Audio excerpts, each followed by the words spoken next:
When it comes to the NFL draft, the prospect of getting a rookie that actually has an interest in playing for your team is one that is usually too enticing for most fans to ignore. And in today's episode, we're going to talk about it, so stay tuned.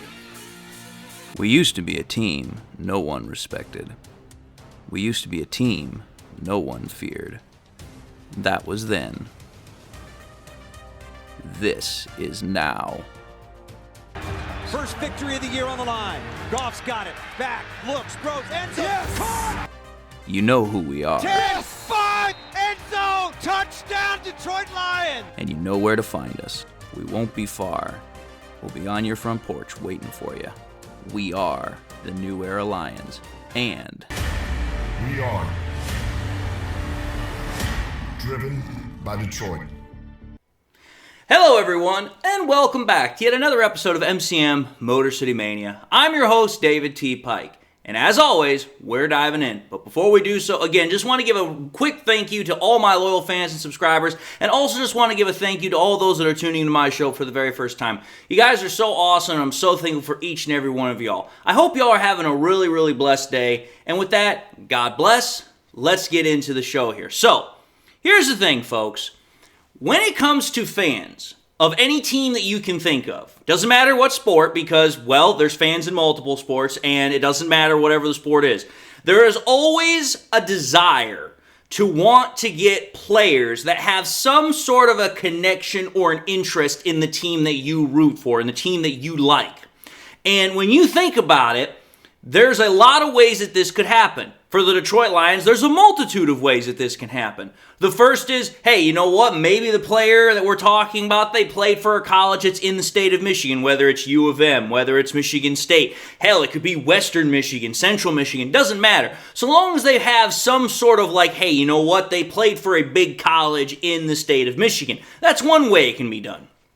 Another way it could be done is, hey, maybe they've been a native Michigan of their whole life. They're a Michigander. Maybe they've been in Michigan since they were a little kid or ever since they got moved there by their parents. Who knows? They're just a native Michigander. So that's another way that could possibly be the case.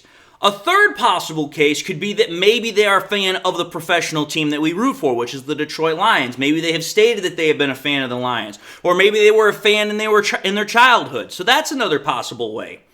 A fourth possible way is that, yes, they have stated a desire that they would like to play for the Detroit Lions. They have that they would like to be a part of the Detroit Lions. That's yet another possible way.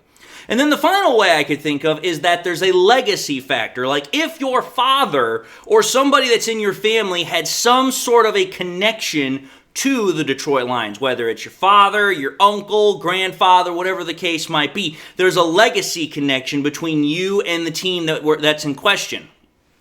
Now, if you think about it, any of these reasons, Lions fans have a usually innate desire for a player to have the prospect of donning the Honolulu blue and silver. Like, we as Lions fans always want to see players that have some sort of connection to the team come and play for us because we are extremely loyal. We are fanatics for the Detroit Lions, and we usually want to see guys that have some sort of a connection come and play for us.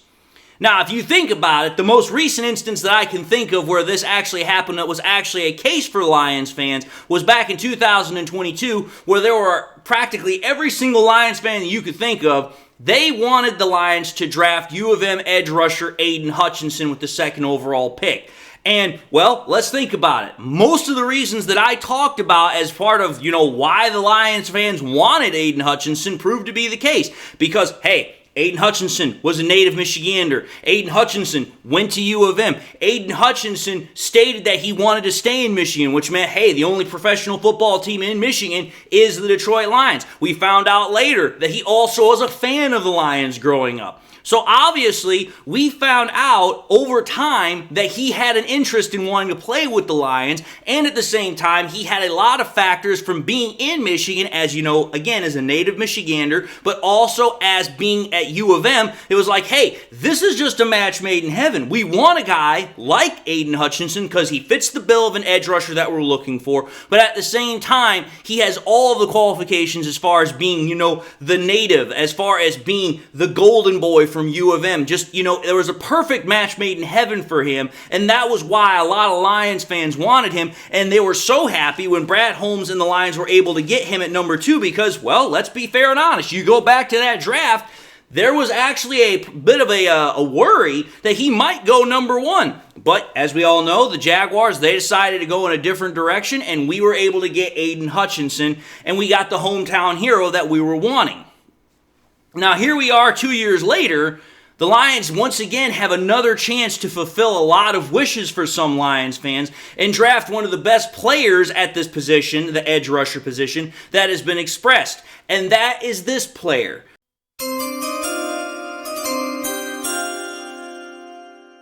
Missouri edge rusher Darius Robinson. Now, I'm going to just say this. The prospect of having Darius Robinson is once again kind of a match made in heaven. It's kind of a dream come true for both parties involved because you have to think about it. Number 1, Lions fans and the Lions, they need an edge rusher. They need an edge rusher opposite of Aiden Hutchinson that can bring some sort of pressure that could make, the defense's ability to get after the quarterback, number 1, improved, but could also help out the defense's pass area where it was so weak last year because we didn't have anybody really besides Aiden Hutchinson that could apply consistent pressure on the quarterback. So if you were to get Darius Robinson, that right there would definitely exponentially help in that area.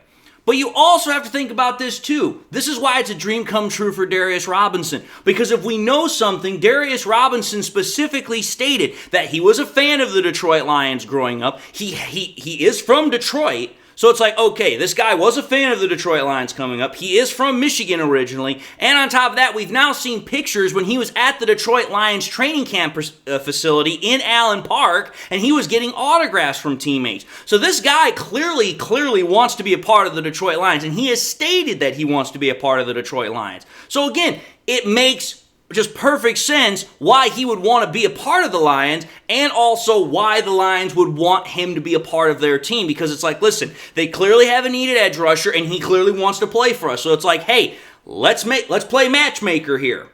Now, obviously, Darius Robinson is a name that is quickly garnering a lot of steam as a riser in the NFL draft. And definitely, the Lions fans are one of those teams that are taking a lot of notice of him. And there's obviously a lot of good reason for it. However, though, I am going to say this. Now that the scouting combine is over, there's also some Lions fans that are feeling a little bit put off by Darius Robinson, and that's because he didn't do too particularly well at the scouting combine in terms of measurements from drills, because if you take a look at how he did in comparison to other edge rushers, it doesn't look too particularly promising. He had the slowest 40 time of all the edge rushers with a 4.95. He had the slowest 10-yard split at a 1.73. He had a decent vertical with a 35-inch vertical, but everything else was also bad too. He had the worst broad jump of all of the edge rushers as well. So again, if you take a look at how he measured in comparison to the rest of the edge rushers, he didn't look too particularly promising. However, the reason I bring this up is not to discredit the argument, but rather for people to slow down for half a second and think about this. I would remind Lions fans that there have been a lot of players that have had less than stellar combine showings, and that shouldn't disqualify, Darius Robinson as possibly being a pick for the Lions. Because again, there have been a lot of examples in the past of where players have had particularly bad combine showings, and then they went on to have great careers in the NFL. Case in point, I've literally got a list of names right here. Offensive tackle, Jason Peters. Defensive end, outside linebacker, Terrell Suggs. Offensive tackle, Orlando Brown. Wide receiver, Cooper Kupp. Linebacker, Lance Briggs. Wide receiver, Jerry Rice. Quarterback, Tom Brady. Wide receiver, Antonio Brown. Defensive end, Khalil Campbell. Wide receiver, Anquan Bolden. Linebacker, Justin Houston. These are all guys that had very, very bad showings at their scouting combines, but yet everybody knows who their names are because they went on to have very prolific careers, at the positions that they played. Some of them are Hall of Fame careers.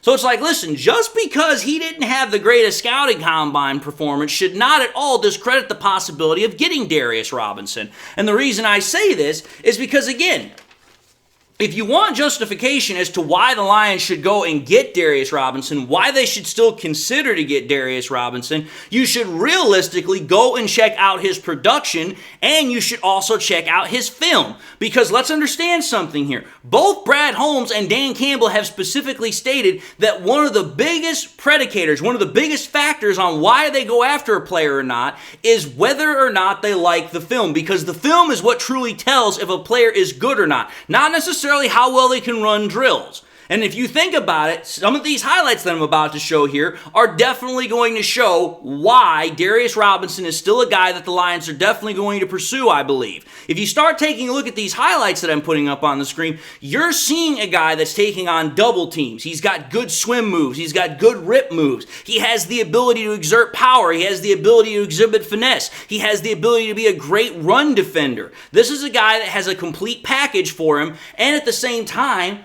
something that you're not necessarily going to see in the film, but if you spend even more time looking at it, and everybody knows it, is his versatility. This is a guy that started inside as a defensive tackle at Missouri, and then in his last year, he got kicked outside to the edge rusher position, and that's where he truly started to flourish. But that's not to say that he didn't do very well as an interior guy as well. My whole point is this. We're talking about a guy in Darius Robinson who has clearly stated that he wants to play for the Detroit Lions. So, okay, he already knows what he's getting into potentially with Dan Campbell and the Detroit Lions. So, okay, we got that box checked off. We also know that the guy is native to Michigan. He is from Detroit. So, okay, that box is also checked off. And he's a fan of the Detroit Lions because we've seen pictures of him when he was a little kid going to Allen Park at the training camp facilities. Okay, so that box is checked off.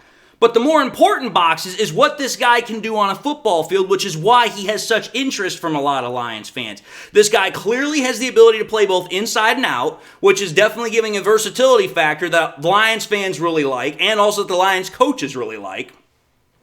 Then on top of that, this guy is a very I would say athletic, but also explosive edge rusher, which again, if you pair opposite of Aiden Hutchinson, you're now checking off that box. The point of the matter is this. Just because a player doesn't do particularly well at the scouting combine should not necessarily disqualify him from potentially being a good player or a good fit for a team. That's why I believe that just because, hey, you know what, he didn't do too particularly well in terms of his 40 time, or he didn't do too well in the broad jump, or whatever else, don't let that be a disqualifying factor. Trust Brad Holmes and Dan Campbell, number one, but also number two, trust what you're seeing on the film. We've seen this guy multiple times be able to go out on the field and make an impact. Again, if you take a look at his production, I think there was a period last year for like 5, 6, or 7 games, he had a sack in every single game. So it's like, listen, the guy's consistent, the guy's explosive, the guy is violent, the guy has the ability to play inside and outside. There's not really much I can't think of on why you wouldn't want this guy on your football team. So again, I'm just giving this as a word of caution for the Lions fans that are saying, oh, because he didn't do well at the scouting combine, we don't want him. Back up, take a minute to think about what you're truly saying here and understand something. Scouting measurements are just kind of like a little bit of a measuring stick. It doesn't tell the whole story. You have to do a little bit more research. But anyway, my whole point of the matter is this. I think this guy could be a really good fit for the Lions. I think that he could really give us something that we're looking for. And on top of that, he wants to play for us. So again, why the hell not? Let's play matchmaker. Let's make a dream come true. Let's make a match made in heaven.